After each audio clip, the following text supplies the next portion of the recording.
I have this habit, and it hasn't happened in a long time. But I'll talk in my sleep. Has anybody done that? And here's what's really bad. I see a couple hands. Some people are not ashamed. Yeah, that's me. I talk in my sleep. There's been times, though, where I've actually had a phone conversation in my sleep. Has anybody gone this far? Right out of college, I was spending some time in Springfield, and one of my buddies called me up one night, and he said, "Where are you?" I'm like, "Man, I just woke up. I worked all night, and I slept most of the day. I'm just up getting around. What are you talking about?" He's like, "You were supposed to be here an hour ago." I'm like, "Wait, back up. I have no idea what you're talking about. I have no clue what's going on." He said, "I called you this morning, and we were going to get together and do something, and you were supposed to be here an hour ago to pick me up, and we were going to go somewhere." Like, I have no recollection of this phone call. I have no clue what you're talking about. And so I think that he's crazy, because most of my friends were at the time. Kind of didn't change. Most of my friends still are kind of nuts. So I'm just thinking, you're out of your mind.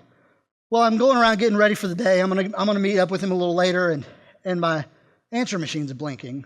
You guys remember, there used to be a thing called an answer machine for the younger crowd. What happened is we didn't have cell phones, and so when you called somebody and they didn't answer, we had this other little machine that recorded a message that we could play back later. So just catch everybody up to where we were. Here was the little trick, though. If you picked up the phone after, there was a short window that you could pick up the phone, but the answer machine had already triggered, and it would copy both ends of the conversation.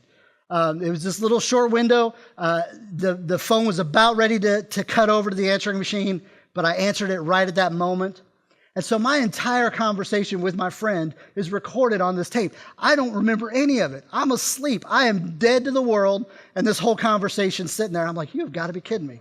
I did say I was going to be there an hour ago. I had no clue." This happened one other time. It was a little more embarrassing, because the pastor of our church had asked me had a missionary coming through. They were getting ready to start a new church and do some really cool things, and we were going to help him out, help him get started. Well, he calls me because we had some music stuff that we had done with the church, and we were going to provide him with this to help them get started. And it's Sunday afternoon. I'm napping hard, and I get this phone call, and I'm talking with him about this music, and I'm making no sense whatsoever. I don't even know what I said to him, but I never heard from him again, so it must not have been great. He got everything he needed for a pastor. But I hung up the phone, and Cindy looked at me. She goes, "What are you talking about?" And I wake up, and I'm like, what do you mean? And I had this whole conversation on the phone, and I wasn't even aware of it. I don't know if you guys have had any similar experiences. I find that to be very strange. But let me say this. In the context of your marriage this morning, there's a conversation happening. God is speaking into your life and into your marriage.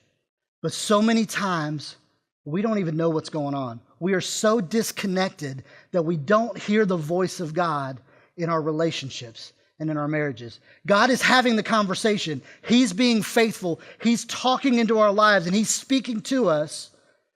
But we can choose to be disconnected from that and not have any idea of what's going on and remove ourselves from this.